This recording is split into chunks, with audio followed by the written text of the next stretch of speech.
What's up, everybody? Welcome back to the basement. It's the OGs, me and Ramon, and we're going to geek out over Loki episode 5, titled Journey into Mystery. Obviously, that's a little nod to Journey into Mystery, where Thor and Loki and all of them characters first appeared. So if you didn't get that one, you're probably not watching this show, because that's like baseline Easter egg right there. Yep. Dude, there's a lot of shit to unpack in this episode, man. There is. All of this shit is going on in the background that you're just like, they're glancing over with these panning shots, and you might miss it. I definitely missed a few of them the first time around. So here we are, and we're going to tell all of you guys out there in Pete's Basement Land all of the Easter eggs that we found in Loki, just in case you might have missed some starting out. Did you notice the Lighthouse of Alexandria, like right there in the front when the episode starts? There's that big building. Apparently, that's the Lighthouse of Alexandria. I thought that was pretty dope. That's awesome. I did not know that. It pisses me off when I have to Google that now. Yep. And I mean, we also have the Sphinx later on in the episode. And if you notice, the Sphinx is there on the left. I think there might be one of the Great Pyramids as well. But if you look closely, the Sphinx still has its nose. Oh, crap. I want to see this episode again. You got to watch it again, man. It's too much crap to focus on. It's mad shit. And like, plus in the Eternals, they have the Hanging Gardens of Babylon. So that's like, hey, we're getting the ancient wonders of the world. That's pretty cool. And so they start like panning over the city. And this was one of the things that I missed. There's the Sanctum Sanctorum on the left-hand side, and that's all like destroyed. And that's like for a split second. But over on the right, when they pass what would be Avengers Tower, and instead of saying like AVNG or whatever on it, it says QENG. Yeah. Which is like Kang. Like it kind of almost says Kang, like if you look at it, like Quang, whatever. But this goes back to like some other Kang story where he was like running a business, because you know, one of the myriad things that Kang does. I never read that story myself. Did you? No, I had to do a quick look up on that. It's actually reminding me of Cobra, when they had their company and it was just the reverse name. Oh, Armco. Yeah. Yeah, and G.I. Joe never figured that out. Like never. No. Top code breakers in the world couldn't come up with that one. Yeah. But yeah, like I pretty much everything that we're going to talk about in this review points toward Kang. So we'll get to that later. Alioth, I had to look up. They did that pretty good. Like, you know, the whole I like the guard dog, like skeletonalized face. Yeah, that just came off right away. Yeah, I never knew about Alioth at all. This was like an early 90s story. No clue whatsoever. Yeah, and apparently he's like living smoke or something. He's just got like a, you know, face in the smoke, but it's nothing like that. It's not like a dog or anything. It's just eyes and a mouth and whatnot. Nothing major. But apparently his like end of time kingdom rivals Kang's. So they have like a feud going in. I had to look this guy up. So I was reading like through the Marvel wiki about him. And like Kang, I don't know if he imprisoned him or something. So this way Kang could continue to build his empire, and Alioth was like trapped or some shit. Kang's kind of a dick. And there's mad shit I did not know about Kang either. Like, I didn't know this dude was Nathaniel Richards. When did that happen? He's a time traveler, so I don't mess with him. He did. You know what? Our boy Jason Hagopian over in Boston actually asked me how you were enjoying this show with all of the different time travel. It doesn't bother me, because I'm for some reason very cool with multiverses, different dimensions, and alternate timelines. Time travel is annoying, but when you couple it with like alternate dimension time travel, it becomes okay. Totally fine. Yeah, that's an interesting caveat. It's less confusing, less of an impact on the main timeline, which you have to keep track of. Like, okay, the sacred timeline. Yes. So you know, like a lot of these other shit is like happening in the background. At one point, they passed this like destroyed. It looks like a little rocket, and it kind of looks like the Red Skull's, you know, propeller style rocket from Captain America. Yeah, that was cool. The giant Yellow Jacket helmet. Yes, because he never went giant. He never did movies. So I'm like, and then I think I saw somewhere that he is going to show up in the next movie. I would like that. Like, I thought he was a cool character. He was a good villain. I liked him. And I would love to see, like, a giant man fight. You know, like, two of them going at it. That's pretty dope. Yeah, it would be. Obviously, the first thing I think that we all noticed, the Thanos copter. Yeah. I pointed it out lost to my my wife. Shit. I was like, oh, shit, babe. Then I Googled it, and I showed her, look, he wasn't always all powerful. He had a helicopter, babe. With his name on it. Right. Apparently, that was like from a children's imprint or like for younger readers with Spider-Man, and that's where the Thanos copter and that story came from. I was not aware of this, but yeah, that's a thing. Frog Thor. I didn't see that. Really? I saw something like jumping, but I was like too focused on the hammer that I'm like, okay, there's some weird lizard or something there. And then it pointed it out to me, and I'm like, oh shit, they did Throg. That's wow. I mean, I thought it was ballsy when they did Howard the Duck, but they threw in Throg. And he's trying to get to the hammer. It's beautiful. Yeah. So here's a good one that I did notice, and I'm proud to say I noticed this. When they're in the bunker, behind classic Loki at one point, you see the Polybius video game. Yes. You know about that, right? No.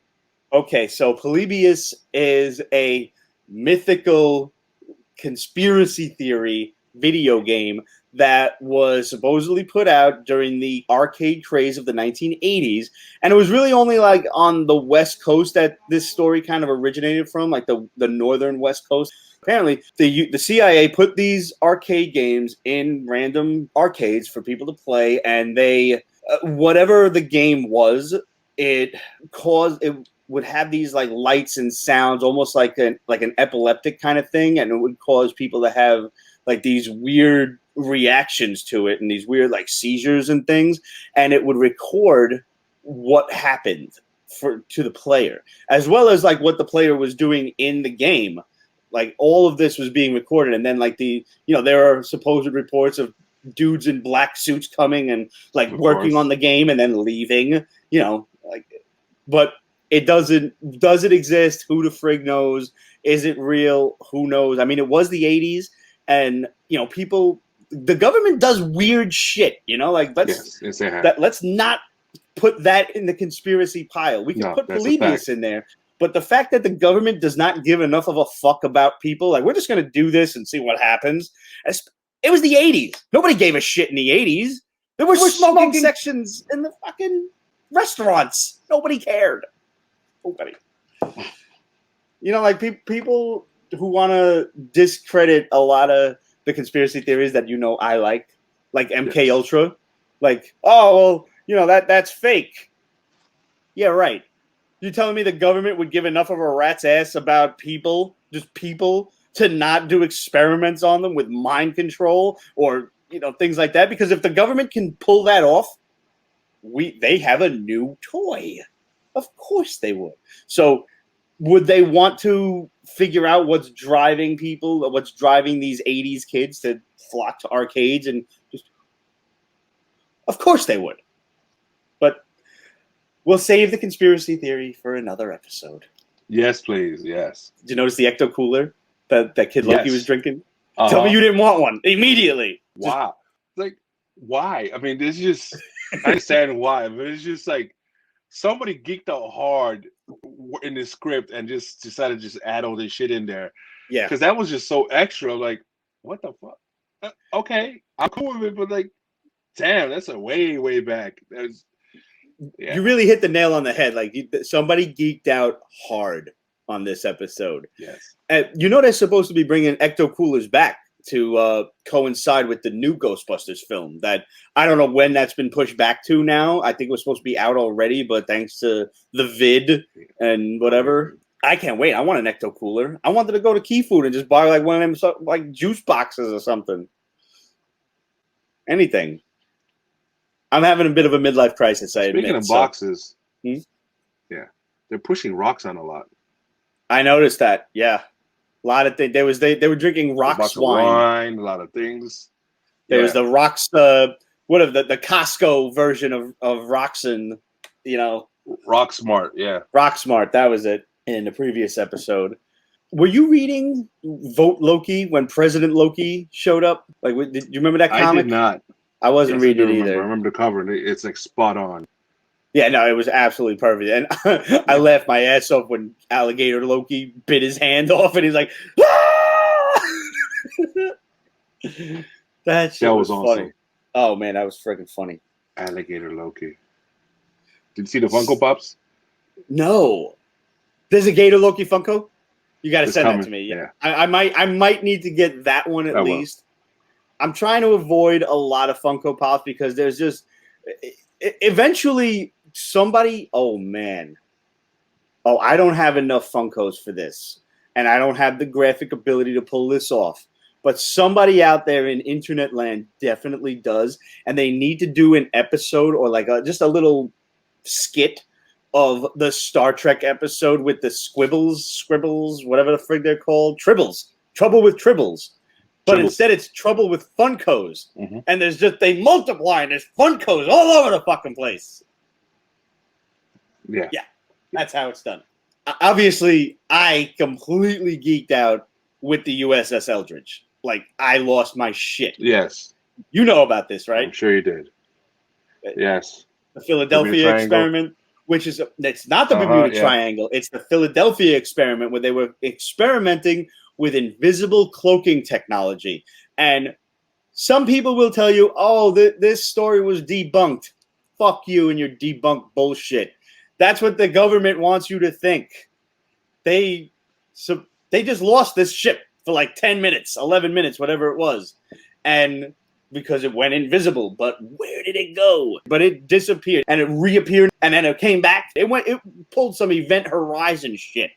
And when it came back, some sailors were missing completely. Some sailors went insane and some of them were fused to the walls. Yeah. So seeing the Eldridge was like that was a nice conspiracy theory Easter egg for people like me. That was probably like the highlight of the episode for me.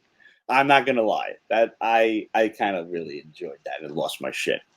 But I missed, and I actually talking to two of my friends who pointed it out to me, and I noticed it on the second go round. Did you notice the head of the Living Tribunal? I did not. Somebody had to point out online, and I was like, "Oh, stop playing." Yeah, that's messed up. Who would do that to him? Who could be strong enough to do that to him? Like I thought it was just like one of his heads, but like no, it's depending on the angle, you see all three of his fucking heads. Like, yeah. I mean, unless he just I know his head is like it's not attached; it's kind of floating above his body. So like, you think it was like his house keys, like he just lost it somewhere and he's looking. I don't know. I think somebody beat his ass. Like, are Beyonders strong enough to do that? Are different tribunals in different timelines, or is it just one? I always thought he was the overseer of the multiverse. Like, he was judge, jury, and executioner, pretty much. Like, I don't think anybody but the one above all is supposed to be able to be more powerful than him.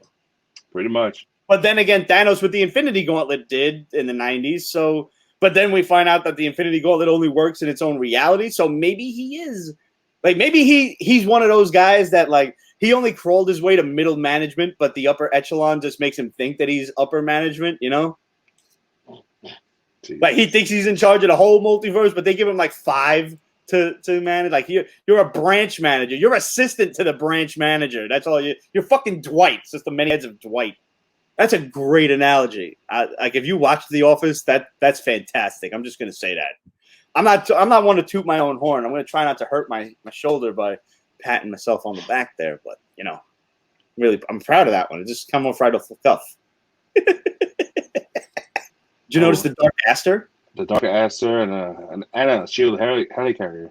The shield helicarrier with a Hydra symbol on it. So that maybe Project Insight, didn't fail at one point. You got to zoom in. I'm looking at image now. Yeah, damn. So I think that about covers this all of it. Opens up the door for so much. Honestly, I think this is what ifs. Exactly. This has got to open the door to all the what ifs, because that's next. That's in August. It's right around the corner. whatever happens at the end of the next episode is going to open that door. A lot of people saying that what they see in the end is Chronopolis. Oh, I saw that, and I'm hoping it is because there's like the castle on the whatever asteroid. There's that white line in the background, and people are like, that's the sacred timeline or something. Either way, all of the shit in this series points toward Kang in one way or another. From Ravonna being in it, and she's just she's hot.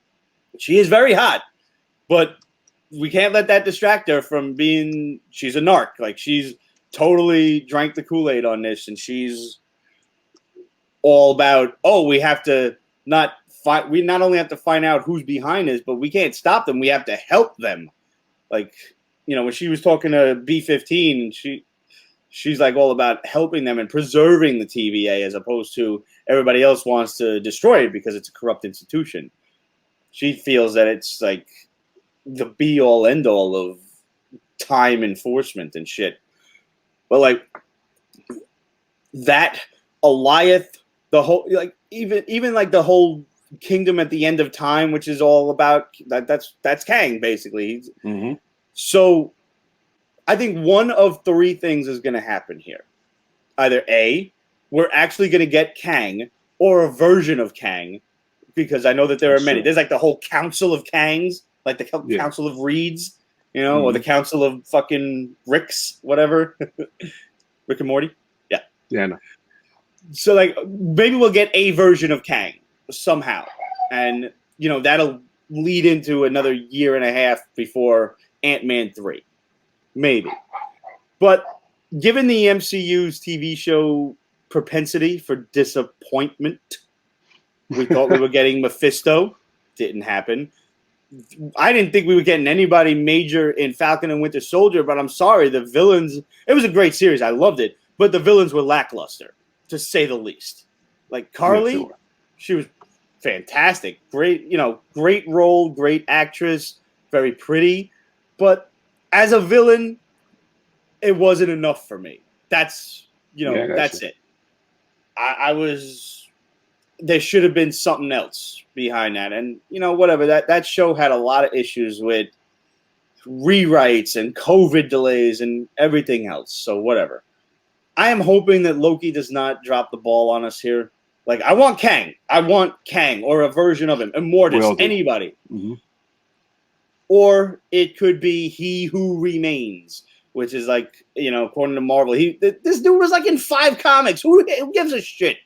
He's the last guy. He's the guy who survived the time before time, whatever. He survived the Time War. And he created the Timekeepers, who we found out were robots and shit. Like, there's more to it in the comics with, like, the Timekeepers and the Time Twisters, which sounds like a bad disco song. Forget that shit. I trust the MCU to give me a better concept overall, but I don't know. And then there is the possibility that it's just another Loki. There is a King Loki somewhere in Loki's multiverse. Maybe He Who Remains is a Loki. I don't like that idea, but that's what I'm trying to steel myself towards. I can't stand that idea. I'm sorry for putting it out there, but I'm worried that it's going to be Loki. Yeah. I don't want it to be Loki. I think that would be really... I think that would drop the ball again. I think that would be a letdown. I think He Who Remains would be a letdown unless... There's a caveat here, and I've learned how to use that word, and I really like it, so I'm going to use it more. If He Who Remains is the man behind the curtain, whatever, if he warns Loki about an incoming catastrophe, like he destroyed my world, like he destroyed my universe, and he's coming for this one, and that alludes to Kang, or even if it alludes to like Galactus or something. Like, I know Galactus was also the last survivor of the previous universe and shit, but like we could rewrite him a little bit, and he's the last survivor of the multiverse, or like he ate all the planets and caused the collapse of the multiverse, whatever. If He Who Remains is here to warn us, actually, I'm okay with that. Like, but you got to give me something. Yeah. You got to You can't just give me these TV shows with this, I don't know, B to C grade villain. Why am I watching it then? Like I'm enjoying it, and it's a build up and build up and build up, and then instead of the steady decline, just boom, falls. Or worse, it plateaus and just keeps going on forever, and just like that's boring. I don't want it. I want something big. Agree. Oh, I need it to be next week already. Like I need to know. I need to know what's happening. And I promised myself, I promised myself I wouldn't speculate. But I'm speculating. You can't help it. Yes, because you want to stay dangerous. It's yeah. The Easter eggs don't freaking help either. You know what? There were very few, like there was a couple like nods to things, and yeah, there were hints to Kang, sure, all over the place. But this episode really like just bombarded you. It just like dumped the whole Easter basket over you, and you're getting hard-boiled colored eggs and shit falling all over you. And that weird grass stuff. Just but it's a great series. I'm really enjoying it, and I hope it doesn't drop the ball at the end. So we shall see. Everybody out there, let us know what you thought of Loki. Hit us up, questions@Pete'sBasement.com, Facebook.com/Pete's Basement, Instagram, Twitter, etc. @Pete's Basement. Want to get yourself a nifty Pete's Basement t-shirt or tank top? Perfect for summer. We got awesome new summer colors. Head over to represent.com/store/Pete's Basement. Pick yourself up one, and we're going to show you off in the show. So if you have a Pete's Basement shirt, put it on, send us a picture, send it over to questions@Pete'sBasement.com, or send it to us on Instagram or Facebook or whatever, and we will show you off. Thanks to all our patrons. All of you are fantastic and wonderful. Well, buddy, till next week when we review the entire Loki series. Salud, brother. Yes, and probably so Black Widow. And Black Widow, yes. Join us next week as we review the end of the Loki series and Black Widow. Spoiler reviews coming, so make sure you see them before you see us. Salud, everybody. Till next time. Yeah.